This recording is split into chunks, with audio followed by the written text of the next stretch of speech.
Hello दोस्तों, आपका मेरे चैनल में बहुत बहुत स्वागत है। आज मैं आपके लिए नया टॉपिक लेकर आई हूँ, जिसमें हम पूरी अपनी हिस्ट्री की सीरीज़ पूरी कर रहे थे, जिसमें हम हिस्ट्री का एक एक चैप्टर करते हुए चल रहे हैं। हमारा प्राचीन भारत स्टार्ट हुआ है, जिसमें हमने 2 चैप्टर कंप्लीट कर लिए थे, एक प्रागैतिहासिक काल, दूसरा सिंधु सभ्यता। आज हम वैदिक सभ्यता, जिसे वैदिक युग भी कहा जाता है, उसकी ओर आगे बढ़ेंगे कि कैसे कैसे मानव ने इतिहास को लिखना प्रारंभ किया, कैसे कैसे हमें वहाँ के साक्ष्य मिले, कैसी कैसी किताबें मिली, कौन कौन से वेद थे, कौन कौन से उपन्यास थे, कौन कौन से उपनिषद थे। इन सब के बारे में हम अच्छे से डिटेल से पढ़ेंगे। हम रोज़ाना मोस्ट इम्पॉर्टेंट चीज़ें करते हैं, ठीक है। फिर लास्ट में हम चैप्टर के, जब हमारा चैप्टर ख़त्म होता है तो हम क्या करते हैं, उससे रिलेटेड क्वेश्चंस करते हैं, जिससे क्या होता है, हमारी प्रैक्टिस तो होती है, साथ में अगर हमारे टॉपिक से कुछ भी छूट जाता है तो हमारा क्वेश्चंस में कवर हो जाता है। तो उसी को देखते हुए आज हम सिंधु सभ्यता भी हमने ऐसे ही कर ली थी, सिंधु सभ्यता को कंप्लीट, और आज हम वैदिक युग करेंगे। जब हमारा ये चैप्टर कंप्लीट होगा तब मैं इससे रिलेटेड आपके लिए क्वेश्चंस लेके आऊँगी, फिर हम उसे सॉल्व करेंगे। तो चलिए शुरू करते हैं वैदिक युग। वैदिक युग की शुरुआत कब हुई थी, इसका काल क्या माना जाता है? इसका काल माना जाता है 1500 BC से 600 BC तक इसका काल माना जाता है। जो वैदिक युग है इसे हम ऐतिहासिक काल में जोड़ते हैं। अब ऐतिहासिक काल में क्यों जोड़ते हैं, आपके मन में ये बात आनी चाहिए। तो मैंने आपको फर्स्ट स्टार्टिंग में अच्छे से बताया था कि इतिहास किसे कहते हैं, प्राक इतिहास किसे कहते हैं। तो इतिहास काल किसे कहते हैं? ऐतिहासिक, जिसमें पुरातात्विक साक्ष्य भी उपलब्ध हों और लिखित साक्ष्य भी उपलब्ध हों, ठीक है, उसे हम क्या कह देते हैं? ऐतिहासिक काल कह देते हैं। जो इसके जनक हैं वो हैं आर्य। आर्य थे जो उन्होंने इसको लिखा है, ऐसा माना जाता है। अब देखिए, दोनों उपलब्ध हो, मतलब पुरातात्विक साक्ष्य भी उपलब्ध हो और लिखित साक्ष्य भी उपलब्ध हो। और जो लिखित साक्ष्य हैं, अब आप सोचेंगे लिखित साक्ष्य तो सिंधु सभ्यता में भी उपलब्ध थे, तो उसे क्यों नहीं कहा हमने? क्योंकि उन्हें हम पढ़ नहीं पाए हैं, जबकि वैदिक युग के जो साहित्य हैं, जो लिखित साक्ष्य मिले हैं, उन्हें हमने पढ़ लिया है, इसलिए हमने उसे किस में रखा है? ऐतिहासिक काल में रखा है। आई होप, मुझे उम्मीद है कि आप इसे अच्छे से समझ गए होंगे, ठीक है, क्योंकि मैंने ये पहले ही आपको क्लियर किया हुआ था। तो अगर आपने वीडियो को अच्छे से देखा होगा तो आप, आई एम श्योर कि आप उसे समझ गए होंगे। अब देखिए, वैदिक काल की बात आई है तो वैदिक काल को हम 2 भागों में पढ़ेंगे। उसके 2 भाग होते हैं, हमने उसे 2 भागों में विभाजित कर दिया है। पहला होता है ऋग्वैदिक काल, दूसरा होता है उत्तर वैदिक काल, ठीक है। तो जो ऋग्वैदिक काल होता है उसका समय होता है 1500 BC से 1000 BC, और जो उत्तर वैदिक काल होता है उसका समय होता है 1000 BC से 600 BC तक, ठीक है। तो इसमें हम 2 भागों में हमने इसे विभाजित कर दिया है, हम इसे अच्छे से पढ़ेंगे। अब देखिए, इन्हें किसने लिखा है? आर्यों ने लिखा है। अब आर्य कहाँ से आ गए? सिंधु सभ्यता के बाद एकदम आर्य कहाँ से आ गए? तो इसके बीच में बहुत सारे मतभेद हैं कि ये कहाँ से आए, एकदम से कैसे भारत में बस गए। इस सब के बारे में हम अच्छे से पढ़ते हैं। भारत में आर्यों का आगमन 1500 ईसा पूर्व से पहले का माना जाता है, कि जो 1500 ईसा पूर्व है, इससे पहले आर्यों का आगमन हुआ भारत की ओर। आर्यों के आगमन के विषय में कुछ मतभेद हैं, आपस में कोई बात हमें सटीक नहीं लगती है। और जो ये मतभेद मैंने लिखे हैं ना, और किसने क्या क्या कहा है और किसकी कौन कौन सी बुक है, तो हर एक लाइन आपके एग्ज़ाम के लिए इम्पोर्टेंट बनती है, तो इसे आप ध्यान से सुनिएगा। सबसे पहले डॉक्टर अविनाश चंद्र दास ने अपनी पुस्तक ऋग्वैदिक इंडिया, कौन सी पुस्तक है अविनाश जी की? तो ऋग्वैदिक इंडिया में भारत में सप्त सैंधव को आर्यों का मूल निवास माना है। उन्होंने माना है जो सप्त सैंधव प्रदेश था, वहाँ से क्या हुआ, आर्यों ने भारत की ओर पलायन किया। ऐसा कौन कहते हैं? ऐसा अविनाश चंद्र कह देते हैं। कई बार क्वेश्चन आ जाता है क्वेश्चन ऐसे आ सकते हैं, ऋग्वेदिक इंडिया की जो बुक है वो किसने लिखी है, ऋग्वेदिक इंडिया, तो आंसर क्या होगा आपका, डॉक्टर अविनाश चंद्र। किस इतिहासकार ने ऐसा बोला है कि जो आर्य थे वो सैंधव सभ्यता से आए थे, सैंधव प्रदेश से आए हुए थे, तो किसने कहा है, अविनाश चंद्र ने कहा है। Second, Swami Dayanand Saraswati, most important है।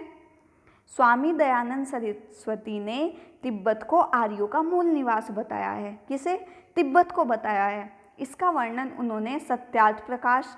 अब आपको इससे दो इन्फॉर्मेशन मिलती है, एक तो बुक का नाम पता चल रहा है, एक उसके राइटर का नाम पता चल रहा है, और तीसरी बात उसमें क्या लिखा हुआ है, और इंडियन हिस्टोरिकल ट्रेडिशन, इसमें इनका वर्णन उन्होंने लिखा है।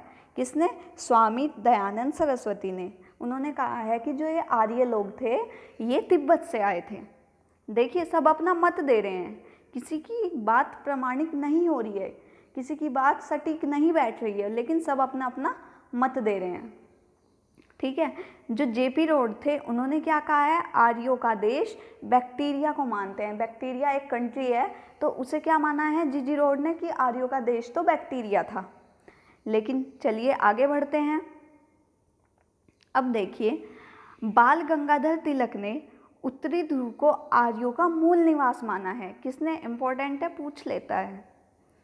बाल गंगाधर तिलक ने उत्तरी ध्रुव को आर्यों का मूल निवास माना है। यह वर्णन इनकी पुस्तक the Arctic home of the Aryans में मिलता है। इसका वर्णन, जो बाल गंगाधर तिलक थे उन्होंने कहा था कि जो ये आर्यंस थे तो आर्कटिक सागर से आए थे, ये तो उत्तरी ध्रुव से आए थे, तो ऐसा माना जाता है कि बाल गंगाधर तिलक ने अपनी पुस्तक में इनका ऐसे वर्णन किया है। इनकी पुस्तक का कई बार नाम पूछा जाता है, तो ये आपके एग्जाम के लिए इम्पोर्टेंट है, इसे आप अच्छे से याद कीजिएगा। इसके बाद आता है, मैक्स मूलर ने मध्य एशिया को आर्यों का मूल निवास स्थान बताया है। किसने, मैक्स मूलर। इनका मोस्टली पूछा जाता है और यही सटीक माना जाता है कि वो लोग मध्य एशिया से आए थे। इसका उल्लेख किस में किया है, उनकी बुक क्या है, lecture on the science of the languages. ये किसकी बुक है, ये मैक्स मूलर की बुक है। तो इससे आपको इतनी इन्फॉर्मेशन मिलती है कि ये कहाँ से आए थे, क्या आए थे, क्यों आए थे। तो सबका आप अलग अलग मत याद रखिएगा, कोई भी आपस में ऐसी ट्रिक बना लीजिए और इन्हें अच्छे से याद रखिएगा। नेक्स्ट आता है आर्य।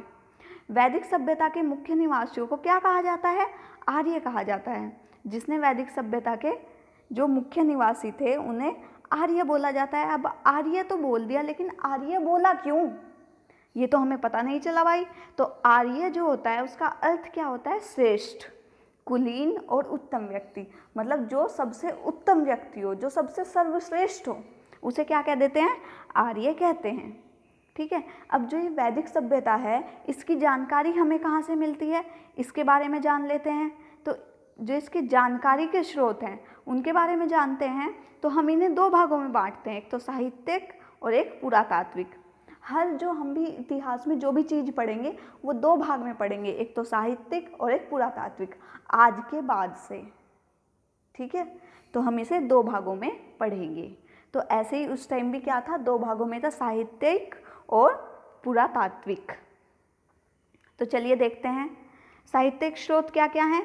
ऋग्वेदिक संहिता मिली हैं जिसमें 10 मंडल और 1028 सूक्त हैं, और ग्रंथ अवेस्ता मिला है जो कि फ्रांसी भाषा में लिखा हुआ है, उसमें वैदिक काल का वर्णन अच्छे से किया गया है। पुरातात्विक स्रोत में क्या है भाई, पुरातात्विक स्रोत में कांस्य अभिलेख है जो 1600 BC में है, वहाँ से कुछ अवशेष मिले हैं। बोगज कोई अभिलेख मोस्ट इम्पोर्टेंट है, पूछा जाता है 1400 BC। इसमें क्या मिला है, इसमें इंद्र, वरुण, मित्र, नात्सीय का उल्लेख मिला है। उसके बाद आता है भगवानपुरा है जो, उसमें 13 कमरों का एक अवशेष मिला है, एक मकान मिला है। उनका मानना है कि जो ये 13 मकान हैं, जो ये 13 कमरे बने हुए हैं, ये वैदिक काल के हैं। पंजाब के कुल स्थल नागर, कठपालन और दगेरी से इसके अवशेष भी मिले हैं। तो ये चीज़ आप याद रखिएगा, एग्जामिनर कुछ भी पूछ सकता है। मैंने आपके इन्फॉर्मेशन के लिए ये सारी चीज़ें अच्छे से लिख दी हैं यहाँ पे। अब देखिए वैदिक साहित्य है क्या। ठीक है, वैदिक साहित्य के अंतर्गत क्या क्या आता है, तो ऋग्वेदिक काल के साहित्य और उत्तर वैदिक काल के साहित्य। तो ऋग्वेदिक काल में क्या है, हमारे वेद हैं, ठीक है, तो वेद कौन से हैं? ऋग्वेद, यजुर्वेद, सामवेद और अथर्ववेद। ये चीज़ आप याद रखेंगे। और ब्राह्मण ग्रंथ इसी के अंतर्गत आ जाते हैं। अरण्य, उपनिषद, ये सारे ऋग्वेदिक काल में रचित हैं। इसके बाद उत्तर वैदिक काल में क्या आ जाते हैं? आपकी स्मृतियाँ आ जाती हैं, वेदांग आ जाते हैं और उपवेद आ जाते हैं। जो वेदांग की संख्या है वो 6 हैं और जो उपवेद की संख्या है वो 4 हैं। इन्हें मैं आपको अच्छे से आगे समझाऊंगी। देखिए, अब वेद की ओर चलते हैं। पहले वेद आया है तो वेद के बारे में जान लेते हैं। जो वेद है इसकी रचना महर्षि कृष्ण देवयापन ने की थी। 4 वेद मैंने आपको अभी बताए हैं, ऋग्वेद, यजुर्वेद, सामवेद और अथर्ववेद हैं। तो चलिए ऋग्वेद के बारे में बात करते हैं। तो जो ऋग्वेद है यह सबसे प्राचीन ग्रंथ है। पहली बात, पहला क्वेश्चन बन जाता है यहाँ से। दूसरा, इसमें 10 मंडल हैं। तीसरा, 1028 सूक्त हैं और 10,580 ऋचाएँ हैं। 125 प्रकार की औषधियों का वर्णन किया गया है इसके अंतर्गत। इसके बाद हवन द्वारा चिकित्सा, जल चिकित्सा, मानस चिकित्सा की भी जानकारी हमें इससे मिलती है। और जो ऋग्वेद को पढ़ता है उसे होर्थ कहा जाता है। मोस्ट इम्पोर्टेंट क्वेश्चन है, होर्थ किसे कहा जाता है या ऋग्वेद को पढ़ने वाले को क्या कहते हैं? दोनों तरह से क्वेश्चन बन सकता है। सेकंड आपका आता है यजुर्वेद। अभी मैं आपको एक ओवरव्यू दे रही हूँ, आगे मैं एक एक वेद आपको क्लियर करके पूरी तरह से खोल के अच्छे से समझाने वाली हूँ। तो प्लीज़ वीडियो को एंड तक देखें और अच्छी तरह समझते चलें। यजुर्वेद क्या है? इसमें हवन करने की विधियाँ लिखी गई हैं कि हवन कैसे किया जाता है, मतलब पहले घी डालते हैं, कौन सा मंत्र पढ़ते हैं, यज्ञ करते हैं, तो कैसे कैसे करते हैं, ये सब है। इसके 2 भेद हैं, कृष्ण और शुक्ल। इनके बारे में मैं अच्छे से बताऊंगी आपको। इसमें 1990 मंत्र हैं और जो इसे पढ़ने वाला है उसे क्या कहा जाता है? उसे अर्धवयु कहते हैं। ऋग्वेद के पढ़ने वाले को क्या कहा था? होर्थ कहा था और इसे अर्धवयु कहते हैं। इसके बाद आता है आपका सामवेद। तो जो सामवेद है इसमें कितने मंत्र हैं? इसमें 1824 मंत्र हैं और इसे संगीत शास्त्र माना जाता है कि ये संगीत का जो पूरा उल्लेख है वो सामवेद में है। मैं आपको बता दूं तो सा, रे, गा, मा, पा, धा, नी, सा, जो ये 7 स्वर हैं ये भी सामवेद में मिले हैं। ये चीज़ें मैं आपको आगे क्लियर करने वाली हूँ, लेकिन मैंने आपको बता दिया है। फिर भी 1001 इसमें शाखाएं हैं। जो इसे पढ़ता है, जो इसे गाता है, उसे हम उद्गाता कहते हैं। देखो, हम क्या करते हैं? म्यूज़िक को गाते हैं, सॉन्ग को गाते हैं, और सॉन्ग का उल्लेख किस में है? सामवेद में। तो सामवेद को क्या कहा जाता है? उद्गाता कहा जाता है। अर्धवयु कैसे याद रखेंगे? व के ऊपर र लग रहा है और इसमें भी व के ऊपर र लग रहा है, ऐसे याद रख सकते हैं। देखिए, याद करने की ट्रिक आप कुछ भी बना सकते हैं, बस मेन मोटिव होता है आपको याद होना चाहिए। ठीक है, नेक्स्ट आ जाता है अथर्ववेद। अथर्ववेद किसे कहते हैं? तो इसमें किसका उल्लेख है? इसमें जादू, टोना, अंधविश्वास, इस सब का उल्लेख किया गया है। इसके भी 2 भाग हैं और इसमें औषधि वगैरह का वर्णन है और इसे गोपथ कहा जाता है। गोपथ जो भी इसको पढ़ता है। तो ये चीज़ आपको क्लियर हो जानी चाहिए। होर्थ इसे पढ़ने वाले को, अर्धवयु यजुर्वेद को पढ़ने वाले को, उद्गाता सामवेद को पढ़ने वाले को और अथर्ववेद के पढ़ने वाले को गोपथ कहा जाता है। क्लियर? आई थिंक क्लियर हो चुका होगा। अब देखिए ऋग्वेद। ऋग्वेद को सबसे प्राचीन ग्रंथ माना जाता है, मैंने आपको अभी बताया है। अब हम ऋग्वेद के बारे में एक एक चीज़ें बिल्कुल बारीकी से और अच्छे से पढ़ेंगे, जो कि आप कभी नहीं भूलोगे। तो देखिए, ऋग्वेद की जो भाषा है वो संस्कृत भाषा में लिखा हुआ है। ऋग्वेद की लिपि ब्राह्मी लिपि है।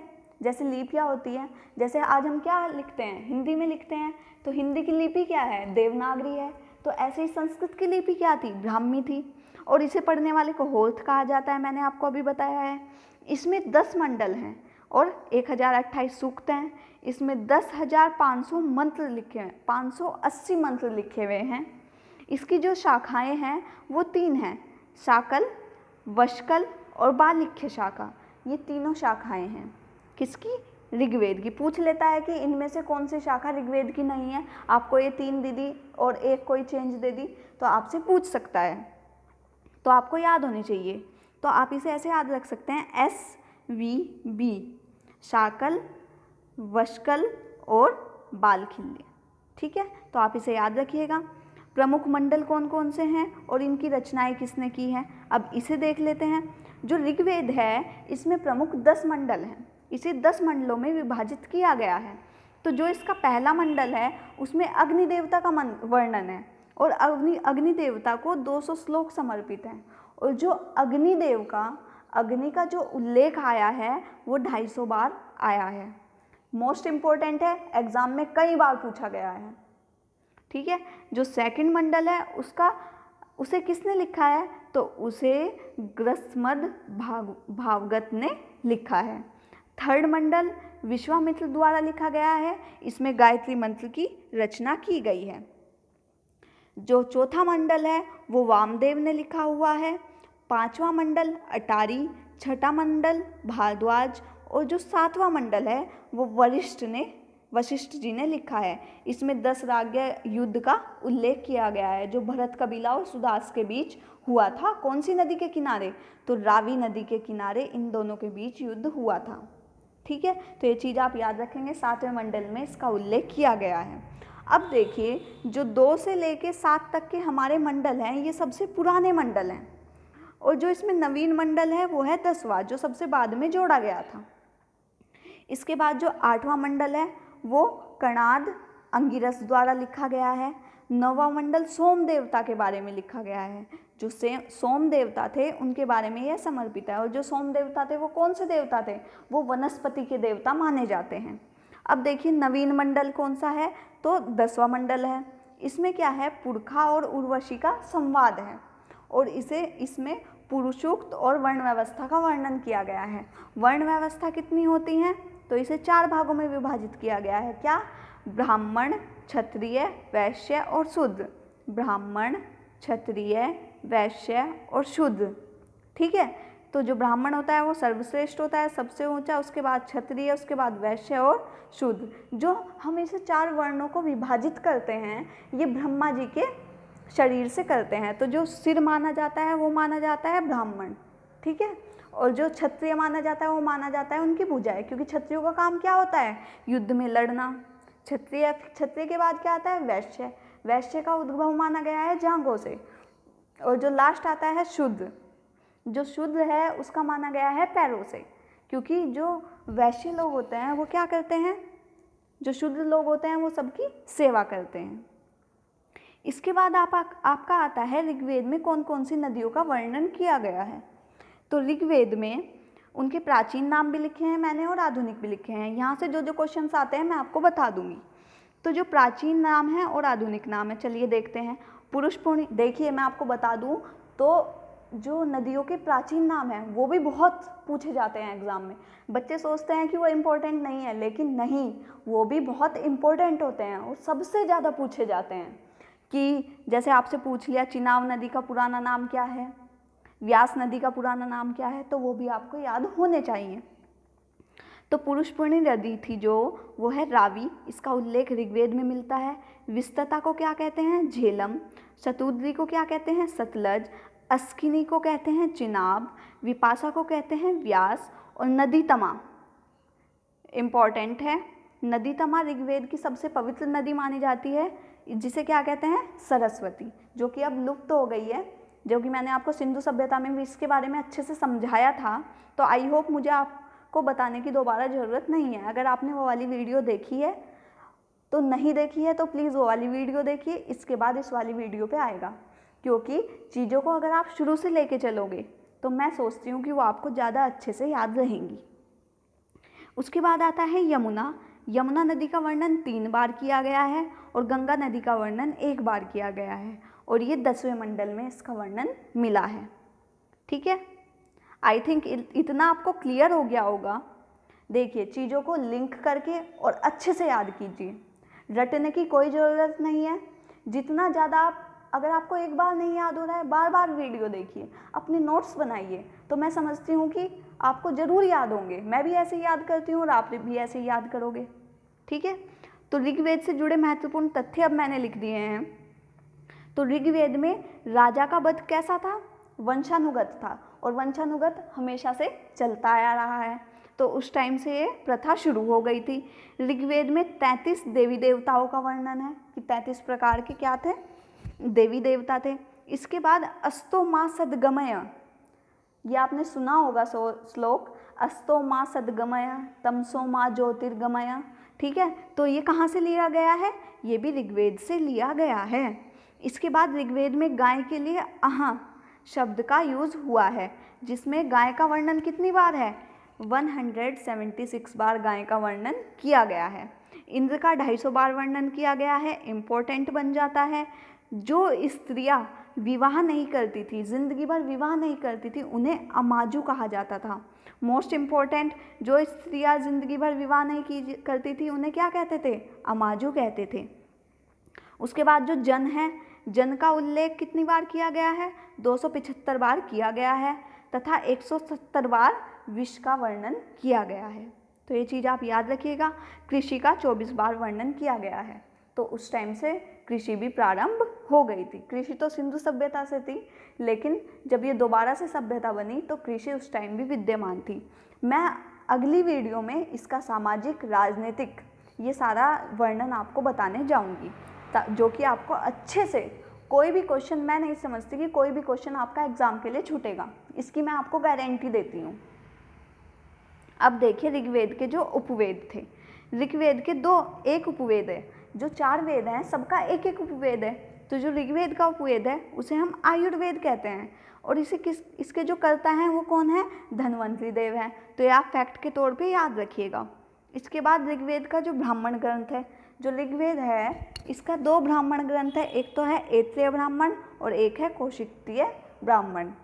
ठीक है, तो आज की वीडियो में हम इतना ही करेंगे, क्योंकि फिर आपके लिए लर्निंग के लिए भी बहुत ज़्यादा हो जाता है, और मैं नहीं समझती कि आप ज़्यादा चीज़ें एक साथ याद, हम धीरे धीरे आगे बढ़ेंगे, लेकिन अच्छा मैटर लेके आगे बढ़ेंगे। फालतू हम कुछ नहीं पढ़ रहे हैं, सारा एग्ज़ाम से रिलेटेड है, कोई बकवास नहीं है, सब चीज़ आपके एग्ज़ाम में आने वाली है। ठीक है, तो इसलिए आप इसे अच्छे से याद कीजिएगा। अगली वीडियो में मैं आपको यजुर्वेद, सामवेद, अथर्ववेद के बारे में बताऊंगी। सामाजिक, राजनीतिक, हम इसके चाहे कितने ही पार्ट्स बने, लेकिन हम थोड़ा थोड़ा करके पढ़ेंगे और अच्छा पढ़ेंगे। ठीक है, और मैं इसकी गारंटी देती हूँ कि एग्ज़ाम में आपसे एक भी क्वेश्चन नहीं बचेगा। ठीक है, तो चलिए आज की वीडियो में इतना ही, और प्लीज़ मेरी आपसे रिक्वेस्ट है कि अगर आपको वीडियो अच्छी लगे तो प्लीज़ सब्सक्राइब करें, शेयर करें और ज़्यादा से ज़्यादा लाइक करें। Thank you so much.